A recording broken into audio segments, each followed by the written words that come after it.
पर आप देख रहे हैं अब 10 के दमदार ट्रेड्स और हमारा साथ दरअसल देंगे इस आधे घंटे में आशीष बहेती, राजेश सातपुते और इनके अलावा हम बात करने वाले हैं अमित सेठ और साथ ही साथ रुचित जैन से। तो ये चारों आपको बताएंगे कि मार्केट में क्या पर्सपेक्टिव है, किन ट्रेड्स पर इनकी अब नजरें बनी, क्योंकि लगभग 1-1.5 घंटा हो चुका है मार्केट खुलने के बाद का। साथ ही मार्केट बिग वॉइस में हमारा साथ देने वाले हैं आज रवि धर्मश्री, जो चीफ इन्वेस्टमेंट ऑफिसर है वैल्यू क्वेस्ट इन्वेस्टमेंट एडवाइजर्स के, और फिर 10:15 के आसपास राहुल शर्मा को भी जोड़ेंगे जेएम फाइनेंशियल सर्विसेज से। इस बीच जो लाइफस्टाइल में बदलाव हुआ है उसका एक रिफ्लेक्शन कुछ डेटा पॉइंट्स में जो कंज्यूमर सर्वे हुआ है उसमें निकल कर आया है, और लक्ष्मण रॉय ने इनफैक्ट एक बहुत ही दिलचस्प बातचीत भी की है कि ग्रामीण इलाकों में दरअसल स्टैंडर्ड ऑफ लिविंग में क्या बदलाव देखने को मिला है, उसका भी एक अंश आपकी स्क्रीन पर लेकर आएंगे। बहरहाल मार्केट का हाल आपकी स्क्रीन पर पहले, अब 22,117 पर इंडेक्स ट्रेड करता हुआ, पूरे 100 पॉइंट गवा चुका है इंडेक्स। आप निफ्टी बैंक देखिएगा तो देखते ही देखते 250 पॉइंट का नॉक इसने ले लिया है। तो इस समय हम डे लो के आसपास ही ट्रेड करते हुए दिखाई दे रहे हैं।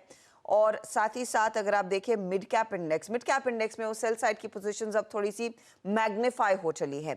290 अंकों की गिरावट पर ये इंडेक्स ट्रेड करता दिखाई दे रहा है। हमने सुबह में आपके लिए आइडेंटिफाई किया और 2 मिनट पहले भी चर्चा कर रहे थे कैसे आपके लिए आईटी काउंटर्स ने दरअसल मूड को बिगाड़ा है, लेकिन साथ ही आप देखिएगा आईटी के साथ साथ मेटल इंडेक्स भी कमजोर हो चला है। जेएसडब्ल्यू स्टील, हिंडाल्को जैसे काउंटर्स हैं जहां पर अब वीकनेस परसिस्ट होती हुई, टाटा स्टील भी कमजोरी की तरफ ही आ चुका है।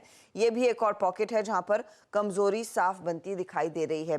तो इस मार्केट में जो टर्न आया उसको कैसे पढ़ा जाए, इस सब पर बातचीत करना शुरू करते हैं। Amit, good morning. बताइए आप मार्केट के आज की ओपनिंग के 1 घंटे को कैसे रीड कर रहे हैं और इस समय का ताजा ट्रेड फिर क्या रहेगा? जी good morning Harshita ma'am, good morning Dhiren ji and everybody on the panel. Ma'am, आज का जो मार्केट का मूवमेंट एक्टिविटी देख रहे हैं निफ्टी में, it's just a pull back. Positionally हम देखें तो अभी भी 10 और 20 डेमा के ऊपर है, तो एक ये पोजिशनली एक पुल बैक दे पा रहा है। मेरा व्यू अभी भी यही है कि 22,000 एक स्ट्रॉन्ग बेस है, तो थोड़ा नियर टू दैट जाए तो एक बाइंग अपॉर्चुनिटी बनती है यहाँ पे। बैंक निफ्टी थोड़ा सा definitely on the weaker side है, तो उसको अवॉइड करूंगा। Nifty will be my preferred mode to trade in index. और जहां तक स्टॉक्स की बात है, मुझे दो स्टॉक्स अभी काफी पसंद आ रहे हैं ऑन द लॉन्ग साइड। पहला होगा ग्रैन्यूल्स। ग्रैन्यूल्स को अगर हम स्ट्रक्चर को देखें तो फ्राइडे के सत्र में यहाँ एक फ्लैग का ब्रेकआउट हुआ था और उसका आज हम एक फॉलो अप देख रहे हैं ग्रैन्यूल्स में। 475 इसका प्राइस है, स्टॉप लॉस रहेगा 467 का और टारगेट्स रहेंगे 490 रुपए के। सेकेंड स्टॉक जो मुझे अच्छा लग रहा है that is power grid. Power grid में एक हमने शेकआउट पैटर्न भी देखा था 3 से 4 दिन पहले, और उसके बाद वापस एक स्ट्रॉन्ग बाइंग देख रहे हैं। 286 का प्राइस है, स्टॉप लॉस 280 का रहेगा और टारगेट्स 296 एंड 300 के रहेंगे। ओके, पावर ग्रिड आपकी कॉल है। एक बार पावर ग्रिड स्क्रीन पर रखिएगा। पावर स्पेस में मूव थे, इसमें इस पर कोई राय नहीं है। आज पावर ग्रिड करीब करीब 296 थे उनके लक्ष्य यहाँ पे है। अमित के बाद अब चलते हैं रुचित जी के पास। Ruchit ji, good morning. आपके 2 कन्विक्शन आइडियाज इस वक्त के क्या हैं, your top trades? Very good morning Viru ji, very good morning to everyone. Well, Larsen and Toubro मेरा पहला पिक रहेगा जहां पे खरीदारी की सलाह रहेगी। रिसेंटली हमने एक अच्छा करेक्टिव फेज स्टॉक में देखा और ये पूरे करेक्शन के बाद में 100 डेमा स्टॉक में एक अच्छा सपोर्ट बेस बना जहां पे कंसोलिडेट हुआ और आज वो लास्ट दिन के कंसोलिडेशन से ब्रेकआउट स्टॉक दे रहा है। तो यहाँ पे एलएनटी में खरीदारी करने की सलाह रहेगी 3390 के नीचे स्टॉप लॉस रखे और 3600 के आसपास जहाँ पे गैप एरिया फिल होता है 3580 3600 के अराउंड के टारगेट्स इसमें रहेंगे। सो ये पहला पिक है जो यहाँ पे पसंद आ रहा है।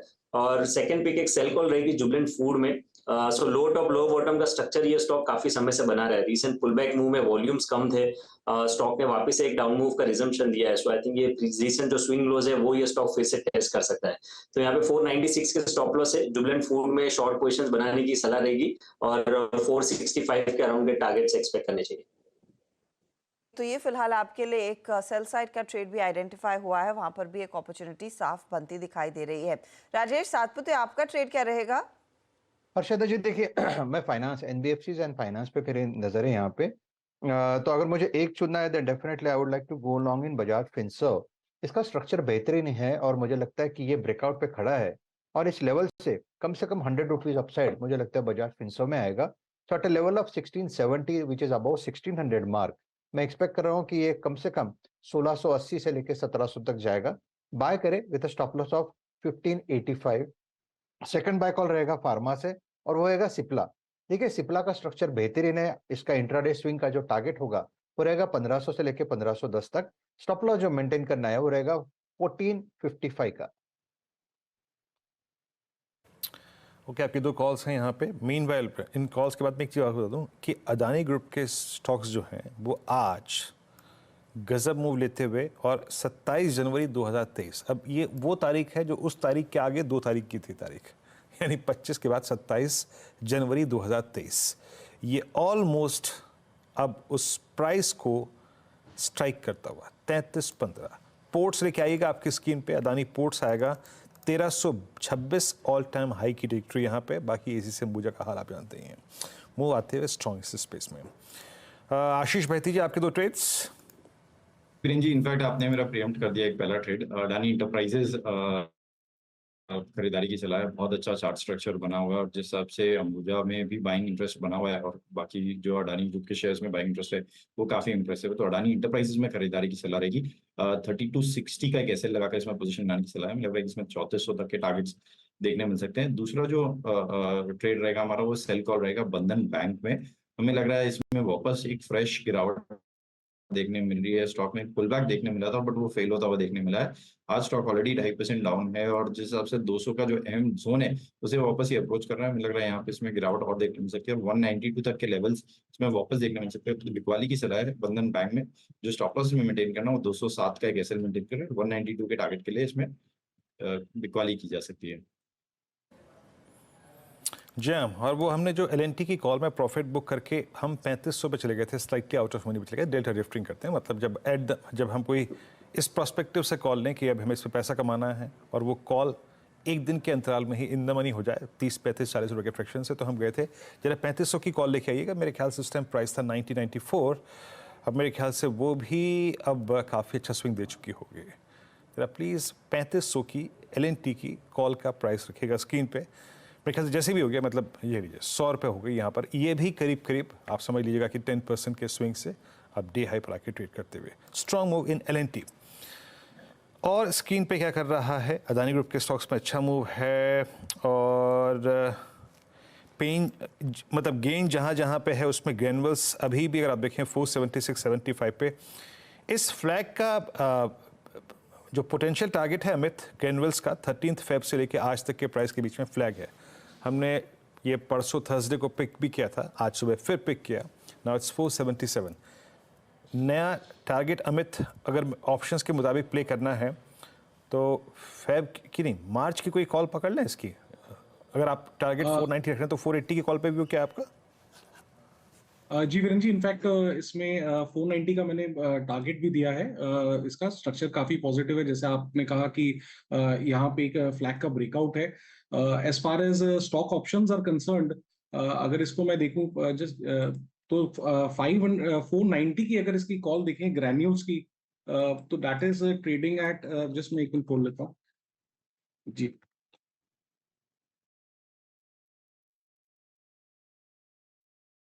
ले सकते हैं, छोटा सा स्टॉप लॉस रखेंगे 12 रुपए का और टारगेट्स रहेंगे 24 रुपीज के।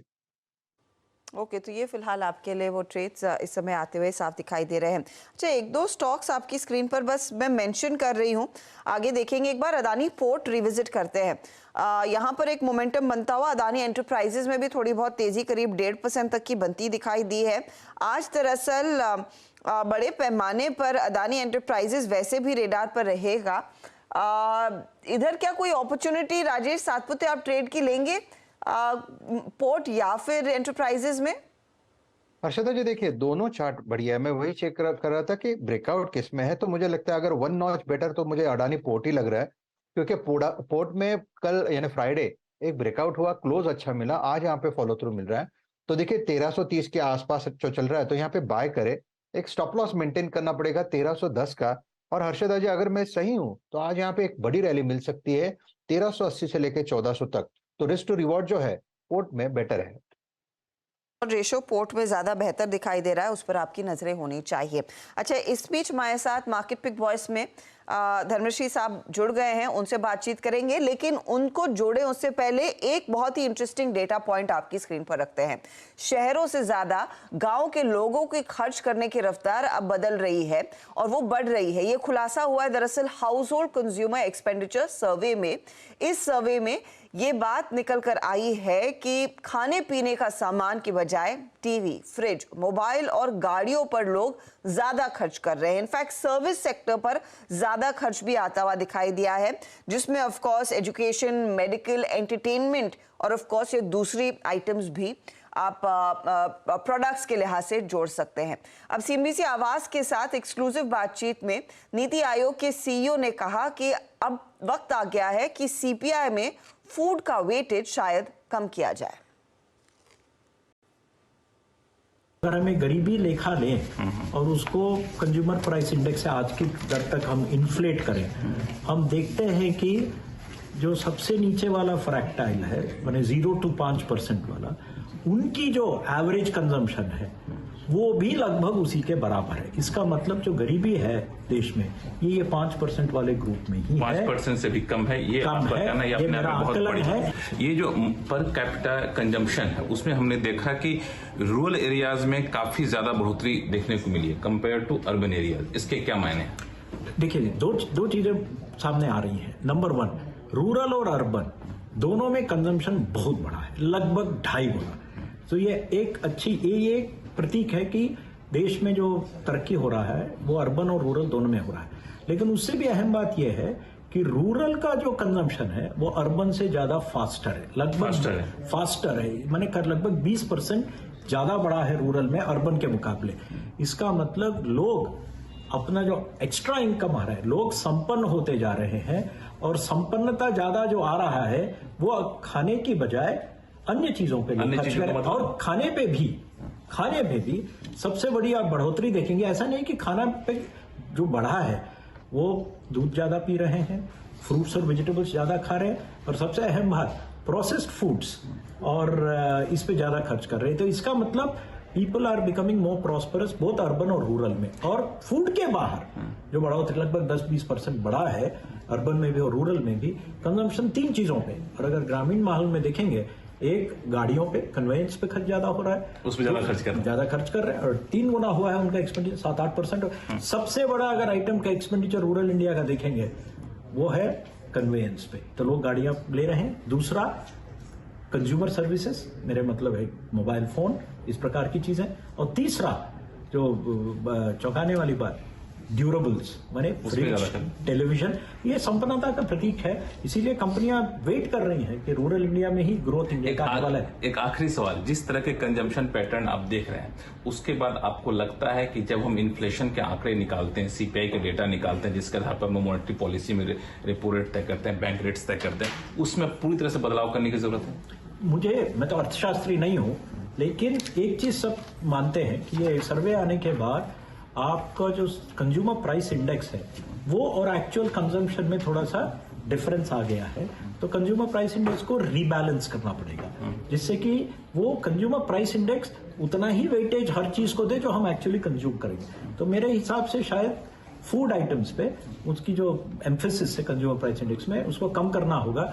और अगर आप देखेंगे पिछले 1-1.5 साल में सबसे ज्यादा इन्फ्लेशन में वेरिएबिलिटी जो आ रहा है वो फूड की वजह से आ रहा है। और अगर फूड का ही वेटेज थोड़ा कम होगा तो हमारी इन्फ्लेशन भी शायद ओवर रिपोर्ट हो रहा होगा, शायद कम होगा। अगर इन्फ्लेशन कम होगा, निश्चित रूप से आपके मकान या गाड़ी का जो लोन लेते हैं उसका इंटरेस्ट रेट भी कम होगा। ओके, तो ये थोड़े से हिंट्स ऑफ कोर्स आप ड्रॉप किए हैं कि शायद आगे चलकर इंटरेस्ट रेट्स उस लिहाज से कम होती हुई दिखाई देंगी। लेकिन पॉइंट ये है कि अब तक जो हम कह रहे थे कि भारतीय बाजारों में, भारतीय इकोनॉमी में एक के शेप रिकवरी देखने को मिल रही है, ये data point on the contrary suggest कर रहा है कि अर्बन से ज्यादा ग्रोथ दरअसल रूरल मार्केट्स में देखने को मिली। फूड कंजम्पशन बढ़ा, लेकिन फूड के बियॉन्ड दूसरे प्रोडक्ट्स का भी कंजम्पशन बढ़ता हुआ दिखाई दिया है, और उसमें कन्वेंस एक चीज है। अब इसे मार्केट क्या कॉग्निसेंस में लेगा, अगली स्ट्रैटेजी बनाने से पहले हमारे साथ मार्केट बिग वॉइस में वैल्यू क्वेस्ट इन्वेस्टमेंट एडवाइजर्स के CIO रवि धर्मश्री जुड़ गए। रवि जी, स्वागत है आपका। आई एम श्योर ये डेटा पॉइंट्स आपने भी खूब पढ़े हैं। ओवर द वीकेंड से काफ़ी सारी चीज़ें, काफ़ी उल्लेख किया गया है कि हाउस होल्ड कंजम्पशन कितना बदला है। तो जिस नींव पर भारतीय इकोनॉमी या फिर भारतीय बाजार में सबसे पहले निवेश होता था, उसी की मैं बात करना चाहूंगी। हम एक कंजम्पशन ड्रिवन इकोनॉमी रहे हैं पिछले 2 सालों से, लेकिन लगातार एक सुर में सभी कंपनियां कह रही थी और अभी भी कह रही हैं कि अर्बन में ज्यादा ग्रोथ है वर्सेस रूरल। ये डेटा पॉइंट तो कुछ और ही कहता है। No, I think from the listed market perspective, जो हमारा कंक्लूजन है वो सही है। जो सर्वे जो कह रहा है, मैं नहीं कहता कि वो सर्वे गलत है, बट लिस्टेड मार्केट के पर्सपेक्टिव से आप देखो तो कॉन्ट्ररी फोर्सेस चल रहे हैं। एक है कि कंजम्पशन कहाँ हो रहा है और कितना तेजी से हो रहा है, और दूसरा है कि वो उसका फायदा किस कंपनी को मिल रहा है। तो क्या वो लिस्टेड कंपनी को मिल रहा है या वो अनऑर्गेनाइज्ड प्लेयर को मिल रहा है। तो जहां पर अर्बन कंजम्पशन है वहां पर ज्यादा फॉर्मलाइजेशन हो चुका है, ब्रांडेड चीजें ज्यादा बिकती हैं। जहां पर रूरल कंजम्पशन है वहां पर शायद लोकल रीजनल ब्रांड्स ज्यादा बिकते हैं जिनका लिस्टेड मार्केट में रिप्रेजेंटेशन नहीं होता है, इसीलिए शायद वो कैप्चर नहीं हो पा रहा है। दूसरा, एक 3 साल से एक गवर्नमेंट की जो स्कीम चल रही है फ्री फूड ग्रेन्स की, इसकी वजह से भी शायद ये हो सकता है कि बिकॉज आपको फूड ग्रेन्स पर खर्चा नहीं करना पड़ता है, इसलिए आपका कंजम्पशन शायद अदर डिस्क्रिशनरी आइटम की तरफ मुड़ चुका है। बट ये दैट डज नॉट मीन कि आपके पास ज्यादा डिस्क्रिशनरी स्पेंडिंग पावर आ चुका है। I think that has been missing in the rural economy overall last 3 साल से पोस्ट कोविड। आई थिंक वो जब फार्म इनकम इंक्रीज होंगे, जब वेल्थ इफेक्ट बढ़ेगा, जब वेजेस बढ़ेंगे, तब जाकर वो उस पावर का नतीजा दिखेगा। And I think we are all waiting for that. I think अगले 5-10 साल में नो डाउट कंजम्पशन बढ़ना है और इसमें rural consumption will play a big part in that, and we hope that the trends that are shown in the last few years continue going forward also. उस perspective पर, इस data point पर रवि जी, क्या इस समय यहां से आगे आपको लग रहा है जो अब तक मास मार्केट में सेल्स में पिकअप नहीं था, in listed players, in branded players में, उसमें अब कुछ पिकअप आने के आसार हैं? Would you want to position yourself as a buyer in these stocks? You are absolutely right. I think 2 aspect होते हैं। एक है कि साइकिल टर्न हो रही है, तो साइकिल टर्न शायद और 6-12 महीने में हो जाए, बट दूसरा एस्पेक्ट होता है कि वैल्यूएशंस अट्रैक्टिव हुए हैं नहीं, तो वैल्यूएशन अट्रैक्टिवनेस भी थोड़ी मिसिंग है। तो मेरे हिसाब से यहाँ पे 6 से 12 महीने का गैप है जहां पर थोड़े ट्रेंड और डिटेरियोरेट होंगे और थोड़ा वैल्यूएशन और बेटर होगा, तब जाके हम प्रोबेबली ये कंजम्पशन स्पेस को काफी will be more bullish on that. At this point of time हम अपने रडार पर रख रहे हैं और मॉनिटर कर रहे हैं कि या क्या साइकिल टर्न हो रही है और क्या वैल्यूएशन अट्रैक्टिव हो रहे हैं नहीं। रवि जी नमस्कार, वीरेंद्र बोल रहा हूँ डेली स्टूडियो से। एक अध्याय जो अब हम पीछे छोड़ के आए 5 दिन पहले या फिर पिछले हफ्ते, वो था अर्निंग सीजन। अब मैं आपके नज़र से, क्योंकि हर एक अर्निंग सीजन के बाद अब अपने PMS, अपने स्टॉक्स और आपके आई थिंक इंक्लूजन और एक्सक्लूजन की रणनीति बनाते होंगे, सबसे ज़्यादा इस अर्निंग सीजन में आपको क्या इंप्रेस करके गया, जिसके मद्देनज़र आप शायद किसी सेक्टर पे ओवरवेट हो जाएं और किसी को थोड़ा सा एग्जिट करें पार्शली? कैसा लगा आपको ये अर्निंग सीजन? कहाँ कन्विक्शन बढ़ा आपका? Good morning Virendra ji. I think जहां पर हम पोजीशनड हैं वही एरियाज ज्यादातर यहाँ पर और भी अच्छे रिजल्ट्स दिखा रहे हैं। फॉर एग्जांपल कैपिटल गुड्स हैं। आई थिंक कैपिटल गुड्स और मैन्युफैक्चरिंग फोकस्ड कंपनीज और इंडस्ट्रीज काफी अच्छा कर रही हैं। इंफ्रास्ट्रक्चर फोकस्ड इंडस्ट्रीज काफी अच्छा कर रही हैं। एक्सपोर्ट ओरिएंटेड सेक्टर्स इतना अच्छा नहीं कर रहे हैं।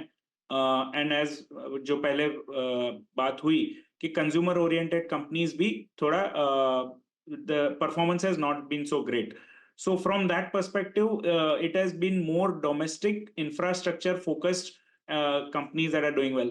Real estate में भी top of the end is doing well. Affordable housing is not doing that well. Premium category के real estate अच्छे करें तो उनके आसपास के real estate ancillary companies भी अच्छी कर रही हैं। So मोटा मोटी manufacturing और government capex related companies are the ones doing well. Financials में थोड़ा बहुत margin का impact था इस quarter में, बिकॉज डिपॉजिट्स की फाइट बहुत जोरों से चल रही है।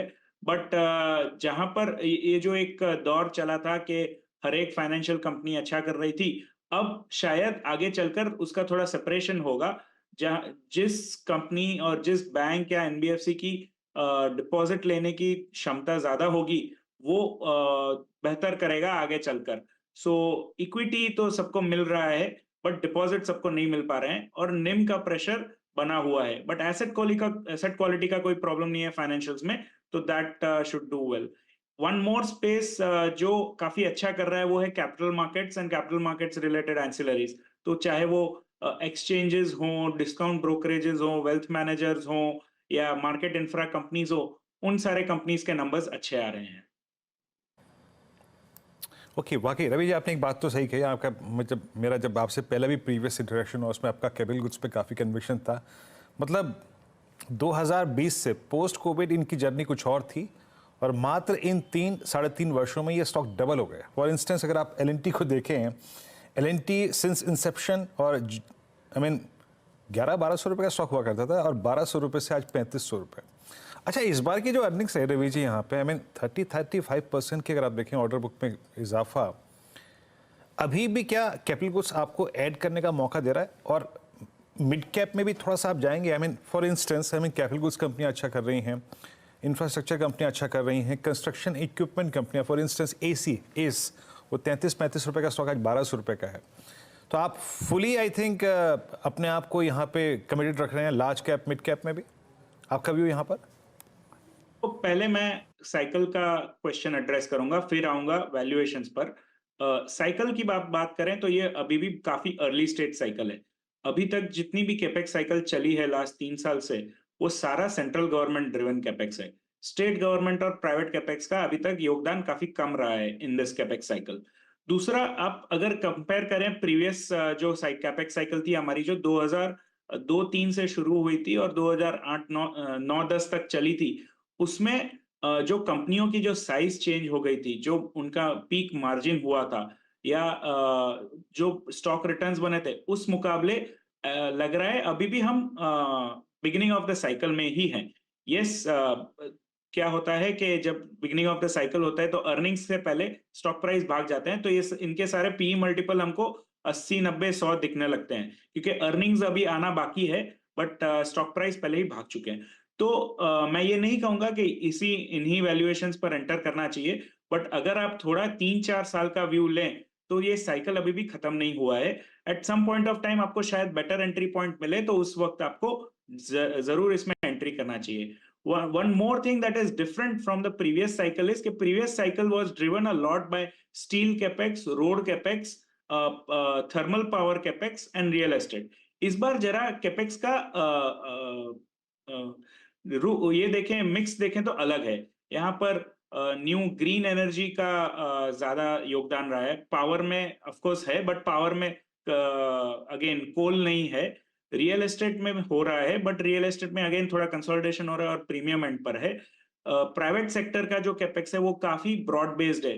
फार्मा, केमिकल्स वगैरह जैसे सेक्टर्स में होता है, जहां पर एम्फोसिस ज्यादा heavy large industrial capital goods पर नहीं होता है, बट छोटे प्रोडक्ट कंपनीज और कंज्यूमेबल कंपनीज जो होती हैं उन पर ज्यादा असर पड़ता है, तो वो उस तरह की कंपनियां ज्यादा बेटर कर रही हैं। सो ये थोड़े डिफरेंसेस है as compare to previous cycle, but इसमें कोई डाउट नहीं है कि साइकिल अभी शुरू हुई है, मार्केट ने उसको रिकॉग्नाइज कर लिया है, इसलिए थोड़े भाव अभी ज्यादा बढ़े हुए हैं। But at some point of time अगर आपको अच्छा एंट्री पॉइंट मिलता है तो आपको जरूर कंसिडर करना चाहिए। साइकिल अभी पूरी नहीं हुई है। ओके, एक छोटा सवाल, सरकारी कंपनियों में आप अभी भी क्या नया निवेश कर रहे हैं रवि?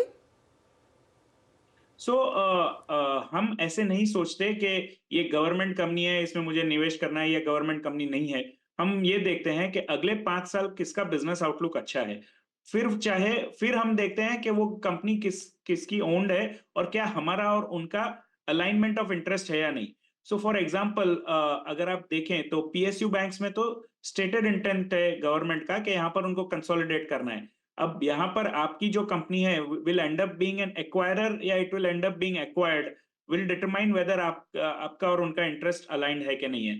जैसे पहले राउंड में हुआ था जो कंसोलिडेशन, वहां पर जनरली जो एक्वायरर होता है उसको सस्ते दाम में दिया जाता है, पर जो अक्वायरर होता है उसके लिए भी अगले 2 साल 3 साल थोड़ा इंटीग्रेशन का प्रॉब्लम आता है। So we will avoid that kind of a scenario जहां पर एक एक्विजिशन और कंसोलिडेशन ड्रिवन स्टोरीज हैं। बाकी फॉर एग्जांपल डिफेंस है, तो डिफेंस में हमको कोई प्रॉब्लम नहीं है। वो पीएसयू, बिकॉज आज की तारीख में डिफेंस सेक्टर पूरा पीएसयू सेक्टर ही है, और वहां पर जो मोनोपोलीज हैं उनका राइट टू विन है। एक ही कंपनी है जो लाइट कॉम्बैट एयरक्राफ्ट हेलीकॉप्टर बना सकती है, एक ही है जो वॉरशिप्स बना सकती है, फ्रिगेट्स बना सकती है, तो उसका तो फायदा उन्हीं कंपनियों को मिलेगा। और वहां पर हमारा और गवर्नमेंट का इंटरेस्ट अलाइंड है, बिकॉज गवर्नमेंट भी चाहती है कि हमारा इंपोर्ट बिल कम हो और ज्यादा मेड इन इंडिया इक्विपमेंट हो, और हमको भी यही चाहिए कि इन्हीं बिजनेसेस को ज्यादा बढ़त मिले, और that is why we are okay with PSU defence. Okay. तो हम ऐसे नहीं काटेंगे मार्केट को कि ये गवर्नमेंट ओन कंपनीज है, ये नॉन गवर्नमेंट ओन कंपनीज है। हम पहले देखेंगे कौन से बिजनेसेस अच्छे लग रहे हैं, फिर देखेंगे कि वहां पर कौन सी कंपनीज हैं जो जिनका राइट टू विन है, जो और- यहाँ पर वैल्यू क्रिएट कर सकती और है। उसमें आपने साफ कह दिया है कि यू लाइक डिफेंस, और आपने नाम भले ही ना लिया हो, लेकिन हाल, बीडीएल, मजगांव, ये कुछ अपॉर्चुनिटीज क्लियरली इस समय अभी भी अट्रैक्टिव है। बहुत बहुत शुक्रिया रवि हमारे लिए समय निकालने के लिए। चलिए अब यहाँ से थोड़ा सा पिवट करते हैं और मार्केट की तकनीकी तस्वीर आपके सामने पेश करते हैं, जहाँ पर मिड कैप्स में दबाव कायम है। निफ्टी बैंक भी थोड़ा सा स्ट्रगल करे। राहुल शर्मा हमारे साथ है। राहुल, कैसे पढ़ रहे हैं आज की इस मार्केट ओपनिंग, एंड कंसिडरिंग हम एक्सपायरी वीक में हैं, किन लेवल्स पर इंपॉर्टेंटली नजरें होनी चाहिए? जी हर्षदा, मेरे हिसाब से एक्सपायरी वीक है तो एक डिसाइसिव मूव निफ्टी में इस वीक देखने को मिल सकता है। देखिए, मेरे हिसाब से 22,100 का लेवल एक क्रूशियल सपोर्ट है। अगर ये सपोर्ट ब्रीच होता है तो 300 पॉइंट का मूव नीचे में, और ऊपर में अगर 22,300 का लेवल निकलता है तो तकरीबन 300 पॉइंट का मूव ऊपर में, तो एक बड़ा डेल्टा मूव देखने को मिल सकता है अगले 4 से 5 सेशन में निफ्टी के अंदर। और कहीं ना कहीं जो हिसाब से हम पिछले 7-8 हफ्तों से ग्राइंड कर रहे हैं, ये पूरे के पूरे कंसोलिडेशन, टाइम करेक्शन जो हुआ है, ये खत्म होता दिखता है। हमें लगता है कि इस वीक में एक मार्केट के अंदर ट्रेंड डेवलप होगा, और जो कि अगले जो एक तरह से फरवरी सीरीज खत्म होने के बाद जो मार्च सीरीज शुरू होगी, उसके अंदर भी ये मोमेंटम जाता हुआ दिख सकता है। ओके, बैंक निफ्टी पर राहुल जी आपका व्यू क्या है? जिस एक्सपेंशन की बात कर रहे हैं आप, आई थिंक एक कंसोलिडेशन के बाद उसमें बैंक निफ्टी पार्टिसिपेट करेगा? क्योंकि यहाँ पे क्लियर थॉट्स मुझे भी नहीं मिल रहे हैं, और आई थिंक बाजार भी नहीं पिक कर पा रहा है कि एग्जैक्टली क्या स्ट्रेंथ को स्पॉन्सर करेगा, क्या वीकनेस को स्पॉन्सर करेगा। तो स्टॉक स्पेसिफिक व्यू इन बैंक निफ्टी, और बैंक निफ्टी पे मैंडेट क्या है आपका? जी, बैंक निफ्टी में अगर हम देखिए पूरा जो सीरीज का अगर बात करें तो ओवरऑल बैंकिंग इंडेक्स के अंदर एक रिबाउंड देखने को मिला है। तो मेरे हिसाब से क्रूशियल एवरेजेस बैंक निफ्टी के निकले, 20 दिन 50 दिन के मूविंग एवरेज के ऊपर ये इंडेक्स निकला है, और हमें लगता है कि जब तक 46,200 के ऊपर बैंकिंग इंडेक्स है, इसमें बाय ऑन डिप की रणनीति रखनी चाहिए। ऊपर में हमें लगता है कि मार्च सीरीज में तकरीबन 47,500 से लेके 47,800 तक के levels early part of March series में देखने को मिल सकते हैं। तो सपोर्ट के पास लेने का ध्यान रखें। 46,200 का सपोर्ट जो है वो काफी क्रूशियल है। आई थिंक एक 200-300 पॉइंट का करेक्शन यहाँ पर बैंक निफ्टी के अंदर होता है, तो बाइंग जोन आती हुई दिखेगी बैंकिंग इंडेक्स के अंदर। चलिए, ये तो बात रही इंडस्ट्रीज की राहुल जी। अब क्लियर मैंडेट आपका कुछ 2-3 स्टॉक फ्यूचर्स पे जहां पे आप लॉन्ग हैं या फिर शॉर्ट हैं? ये देखिए, 2 स्टॉक है जहां पर क्लियर लाइक डिसाइसिव मूव्स देखने को मिल रहे हैं। एक तो capital good major L&T, Larsen and Toubro के अंदर एक बहुत ही अच्छा एक बेस बनकर स्टॉक ने आज के दिन प्रॉपर एक उछाल दिखाया है, और हमें लगता है कि 3800 तक के लेवल्स लार्सन एंड टूब्रो में आने वाले 5 से 10 सेशन में देखने को मिल सकते हैं। तो पोजिशनली L&T का सेटअप यहाँ पर काफी प्रॉमिसिंग लगता है। 3350 के स्टॉप लॉस से बाय करने की राय रहेगी। दूसरा एक सेक्टर है जहां पर मोमेंटम काफी जबरदस्त है, वो है सीमेंट सेक्टर, और सीमेंट में अंबुजा सीमेंट का सेटअप हमें काफी यहाँ पर पसंद आता है। तो 640-650 के टारगेट्स के लिए अंबुजा सीमेंट को बाय करने की राय रहेगी। स्टॉप लॉस लगाइए 585 का, और लॉन्ग रहिए अंबुजा सीमेंट और लार्सन एंड टूब्रो दोनों स्टॉक्स में। ओके, तो अंबुजा, L&T जैसे ट्रेड्स पर आपकी नजरें होनी चाहिए, लेकिन बड़े स्विंग्स की तैयारी क्लियरली कंसिडरिंग ये हफ्ता एक्सपायरी वाला हफ्ता है। बहुत बहुत शुक्रिया राहुल शर्मा हमारे लिए समय निकालने के लिए। मार्केट का हाल थोड़ा सा नर्म ही है, करीब करीब 75 अंकों की गिरावट पर इस समय निफ्टी, 150 पॉइंट के नुकसान पर निफ्टी बैंक और मिड कैप इंडेक्स भी 230 अंकों के नुकसान पर कर रहा है कारोबार। तो हफ्ते की शुरुआत थोड़े से नेगेटिव नोट पर हुई है, लेकिन हाँ, स्टॉक स्पेसिफिक का दिग्गजों में एक्शन जोर पकड़ रहा है। अब यहाँ से आगे की स्थिति क्या रहेगी और साथ ही साथ आपके सारे सवालों के जवाब देने के लिए हमारे साथ अब स्टूडियो में जुड़ गए हैं Neeraj Bajpayee. Neeraj ji, over to you. या बिल्कुल एक वीक ओपनिंग है, लेकिन अभी भी एडवांस डिक्लाइन इतना ख़राब नहीं हुआ है, लेकिन कुछ एक स्टॉक्स में अच्छी गिरावट, जैसे एशियन पेंट्स 4% आज नीचे है। देखते हैं इस दिन के दौरान कैसे और बिहेव करता है, और कुछ और रिजल्ट्स वाले या कुछ खबरों वाले शेयर्स में अच्छी तेज़ी बनी हुई है। चलिए सवाल जवाब का सिलसिला शुरू करते हैं, लेकिन उससे पहले हेडलाइंस। बता दें कि मनी कंट्रोल पर दिए गए विचार एक्सपर्ट्स के अपने निजी विचार होते हैं। वेबसाइट या मैनेजमेंट इसके लिए उत्तरदायी नहीं है। यूजर्स को मनी कंट्रोल की सलाह है कि कोई भी निवेश निर्णय लेने से पहले सर्टिफाइड एक्सपर्ट की सलाह लें।